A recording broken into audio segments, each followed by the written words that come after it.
This video is sponsored by NordVPN. During this time of quarantine, if you want to access international versions of Amazon Prime or Netflix, or if you want to secure yourself on the internet based on all the stuff going on in the world, NordVPN is constantly improving to meet your security needs with thousands of servers in 60 plus countries, no data logging, and 24/7 customer support if you need help. This is your last chance to get 70% off a 3-year plan plus 1 additional month for free when you go to nordvpn.com/geekdom or use the code geekdom. It comes out to about $3.49 a month. That's nordvpn.com/geekdom. Get this deal now before it's too late.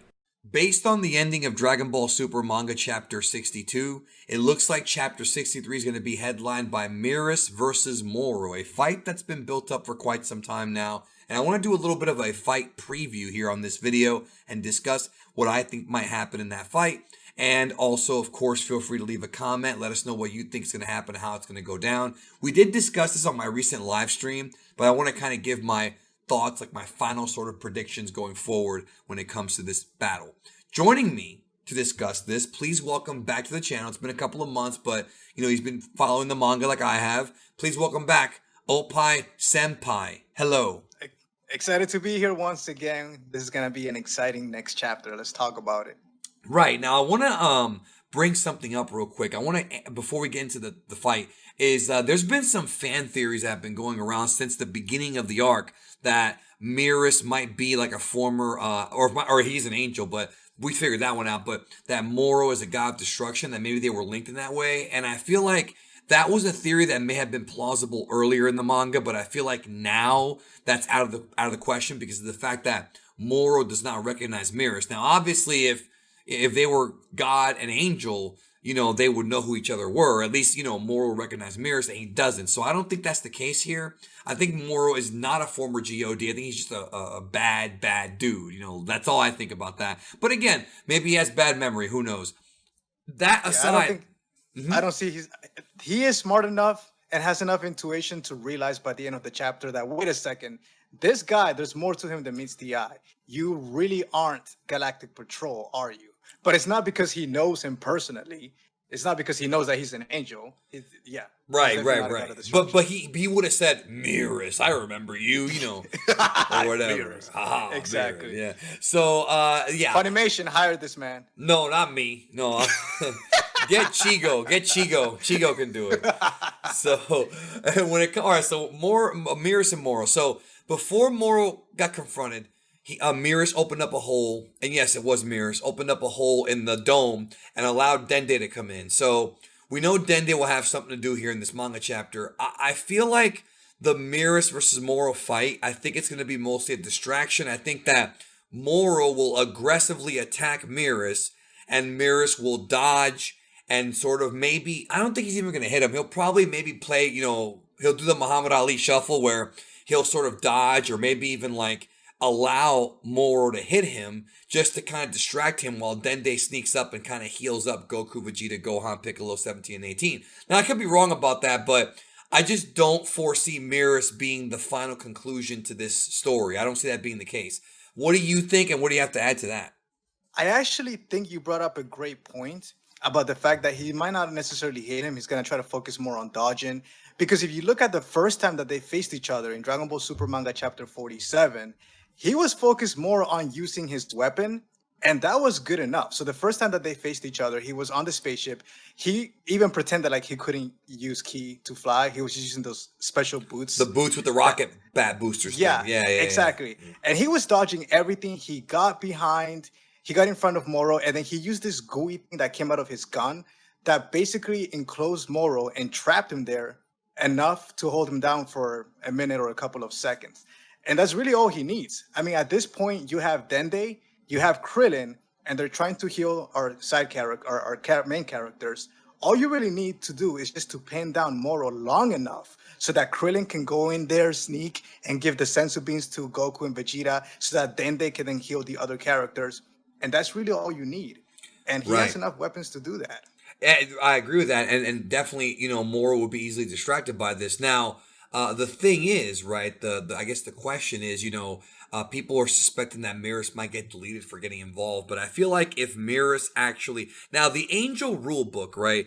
We don't have the Angel rule book yet. They haven't given us the actual definitive rule book of what an interference actually is because Whis reversed time in Resurrection F when Frieza blew up the planet, and if that's not interference, I don't know what is. But Whis never actually put his hands on Frieza.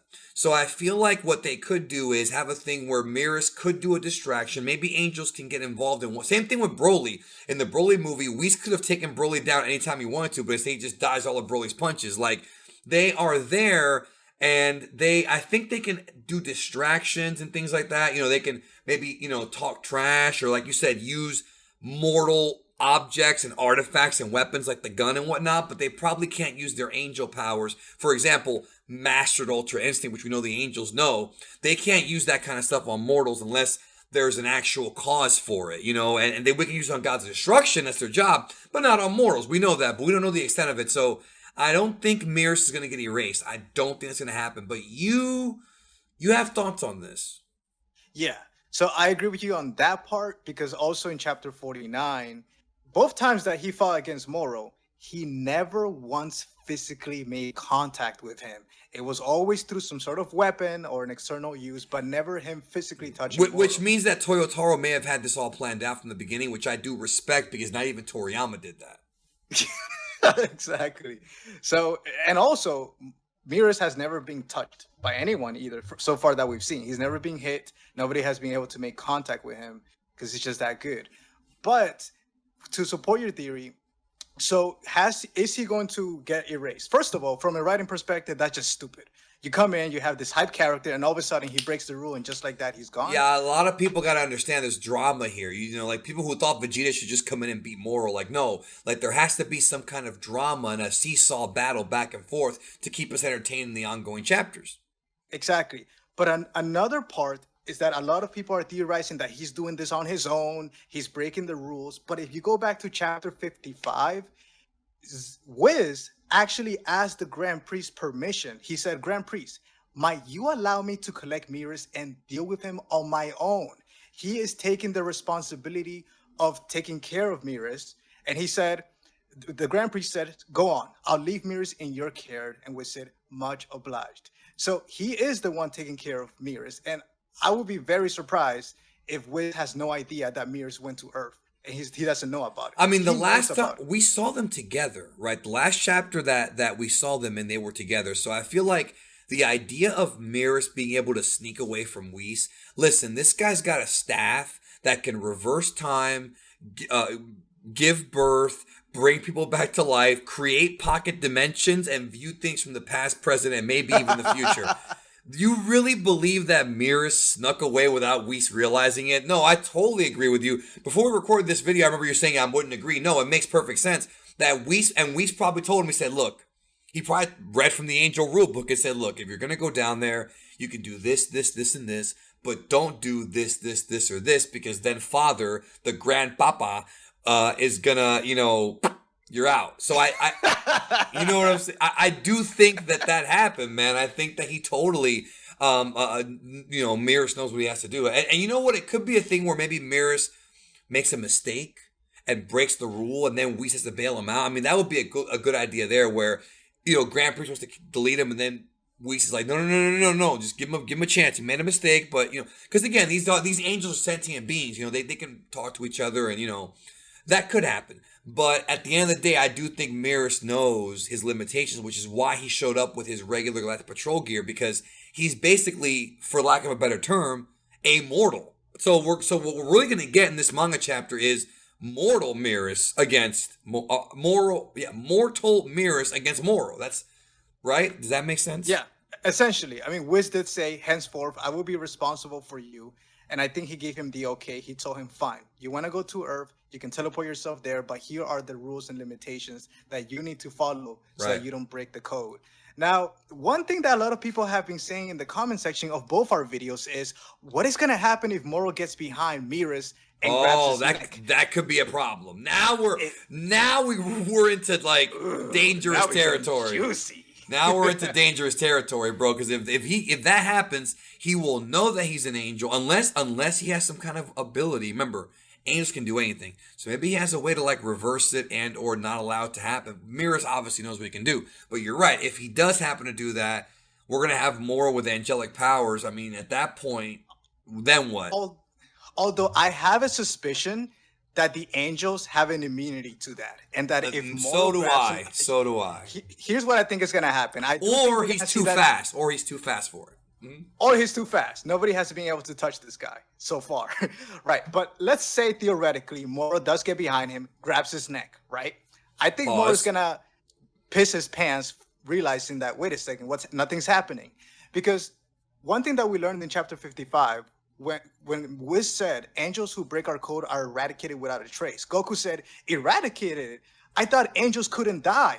And then Whis said it's the only means by which an angel can be removed from existence. So that's kind of like implying that the angels are in a sense immortal, and they're only wiped away by either the Grand Priest or Zeno, right? There's no other character that we know of that does this. Just to clarify. Exactly. And I don't think Whis was referring to just strength. I think he was just saying, no, the angels have some sort of immunity where they can't die unless is, by breaking the rule, the Grand Priest doing it. So by that logic, he might also have immunity to Moro's magic or Moro's abilities. He might have immunity to almost anything, bro, when you really think about it. Like, I think people underestimate these angels. I mean, not underestimate. I don't think we've seen their full potential. And that's the thing is, as much as I would love to see it, it's not going to happen this arc, I don't think. Now, before we close out, I want to ask you, what are your thoughts on, like, the gods getting involved again? Because I've been complaining about this for a while. With Merus, I'm kind of okay with it because, he's kind of suppressing his angelic powers. But at the same time, like, Goku and the gang keep making friends with these gods. And, with the Zeno button in the Trunks arc, I just feel like if they always have gods to bail them out, it adds another layer of lack of drama. Like, I think it takes away from the drama. Now, again, I'm going to wait and see how it plays out before I criticize it. But just this idea in the back of my head that Goku and Beerus and Goku and Whis and Goku and Zeno are becoming better friends. You know what I mean? It's like, okay, well, you're friends with, like, it's like being friends with Bruce Lee in, like, the 60s, bro. Like, who's going to mess with you? You know what I mean? One of those kind of things, Which is why I think Toyotaro introduced Merus as a character, because I think Toyotaro wanted to, on the one hand, he wanted to show us that these characters can't rely on Whis and Beerus. And in fact, Whis and Beerus haven't gotten involved. Beerus has been very clear. A lot of fans want him to, and it's like not a good idea. I'm sorry, continue. He's busy fishing right now, so he ain't got time for this. And he also made it clear that it's not his problem. Who cares what happens? And even though Whis does care, he also understands that the rules, I'm not going to interfere. So how do you give them a handicap without getting Whis and Beerus involved? You introduce a trainee, which is Merus.